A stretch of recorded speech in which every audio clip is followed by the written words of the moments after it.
¿Cómo van? En esta ocasión vamos a hacer un tema de cálculo diferencial e integral.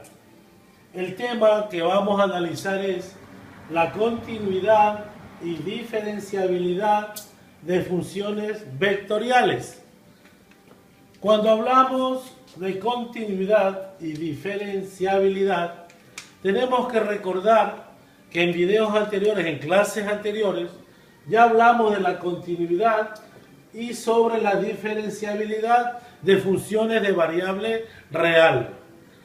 Como ya es recurrente, común en nuestros videos, vamos a empezar con los conocimientos previos.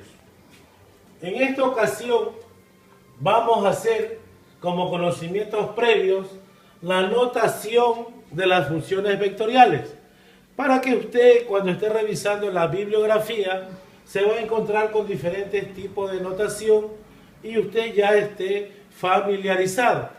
Tenemos vector RT, F de T y más G de TJ cuando estamos hablando de funciones vectoriales en el plano, es decir, con las componentes X e Y. R de T cuando estemos hablando en 3 dimensiones o en R3 o en 3 dimensiones. También hay este tipo de notación, R de X, F de T, G de T, cuando está en el plano. Recuerden que R2 es en el plano. Y también podemos encontrar R de T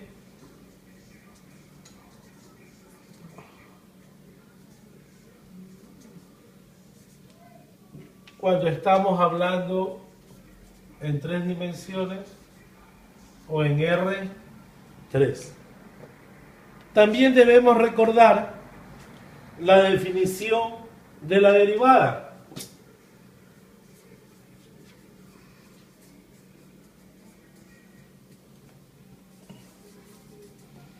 Tenemos que recordar la definición. La derivada de una función, por definición, cuando delta x tiende a 0, es igual a f de x más delta x menos f de x y todo sobre delta x. Esta misma definición de derivada para funciones de variable real también la vamos a utilizar para la derivada de funciones vectoriales. ¿Cómo quedaría? Si tengo el vector r de t para hacer derivada, t como factor, límite, cuando delta x tiende a 0, de r t más incremento de x menos sobre delta x. Entonces aquí tendríamos la definición de la derivada de una función de variable real y aquí la definición de la derivada de una función vectorial. Como nuestro tema habla de la continuidad y la diferenciabilidad o la derivabilidad, que se refiere a la derivada de la función vectorial, recordemos algo sobre la continuidad. Y aquí tengo 3 gráficas. 3 gráficas donde vemos la función 1, la función 2 y la función 3, donde podemos hablar de la continuidad intuitiva. Quiere decir que cuando yo grafico la función f1, no necesito levantar el esfero del papel. Si quiero graficar f2, aquí ya hubo una interrupción a graficar, por lo tanto es una función discontinua. En f3 igual, al graficar, hay un salto en esa función. Si nos damos cuenta, para el valor de x igual 2, no está definida la función f3. En la función f2, cuando x vale 2, tampoco está definida la función f2. Por lo tanto, solo sería continua la función f1. Recordemos también que cuando x es igual a a, hay tres condiciones que debe cumplir la función para que sea continua. La primera condición es cuando el límite de la función f de x cuando x tiende a exista. La segunda condición sería cuando f de x está definida en el punto A. Y la tercera condición es cuando el límite de f de x cuando x tiende a es igual a la función definida en el punto A. Estas tres condiciones ya las usamos con recurrencia cuando estudiamos la continuidad de funciones de variable real. Yendo a la diferenciabilidad de funciones vectoriales, tenemos el vector R, que va en los reales y nos da un vector en 3 dimensiones. Vamos a coger un valor t real a través de un vector R y nos da una función R vectorial, que sería x de t i más y de t j más z de t k. Tenemos una función vectorial. Si vamos a aplicar la regla de la derivada de la función vectorial, ¿qué daría? La derivada de r de t, aplicando la definición, cuando delta x tiende a 0,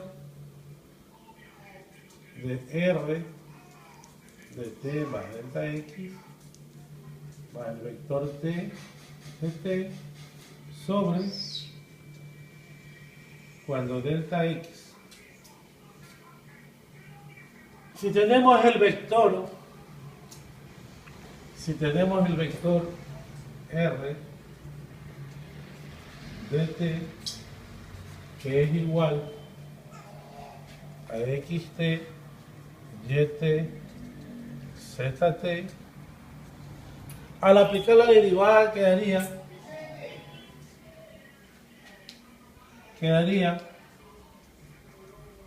el límite cuando delta x tiende a 0, x de t más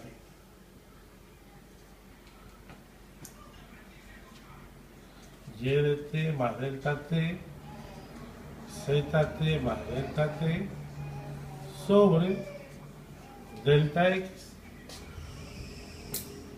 Esto será igual al límite cuando delta x tiende a 0.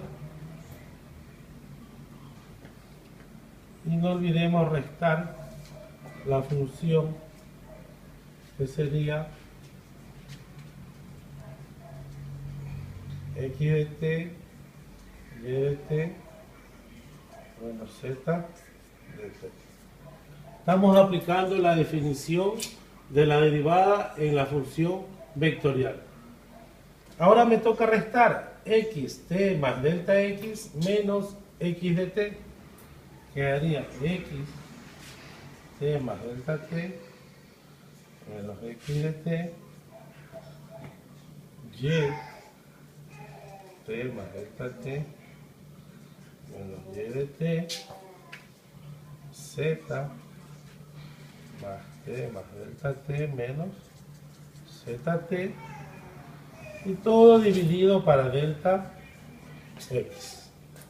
Si nos damos cuenta, podemos aplicar las propiedades de los límites y puedo separar el límite de delta x cuando tiende a 0 de x de t más delta t menos x de t sobre delta x. El límite cuando delta x tiende a 0 de y t más delta t menos y de t sobre delta x, y el límite de delta x cuando tiende a 0 de z t más delta x menos z de t y todo sobre delta x. Si yo me doy cuenta que cada componente se refiere a la derivada de cada componente, en este caso de x, de y y de z, puedo decir que la derivada de esta función vectorial ha sido igual a x y más yj y z. Y esta sería la derivada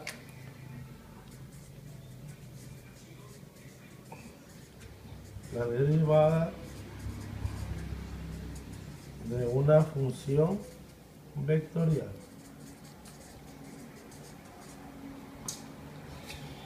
Aplicando esta definición a un ejemplo, con el ejemplo 1, sea la función vectorial RT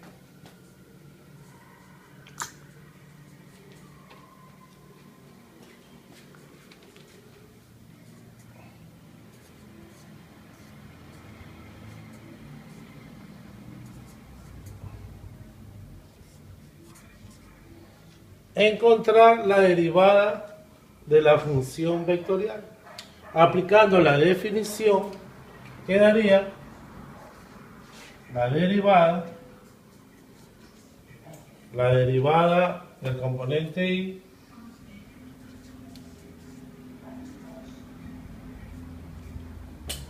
más la derivada del componente j y más la derivada del componente k.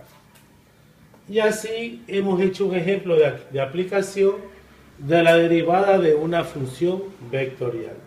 Es decir, hemos encontrado el vector tangente a la gráfica de esta función. Si nosotros quisiéramos representar geométricamente, para tener una idea de lo que hemos calculado, sea esta la gráfica,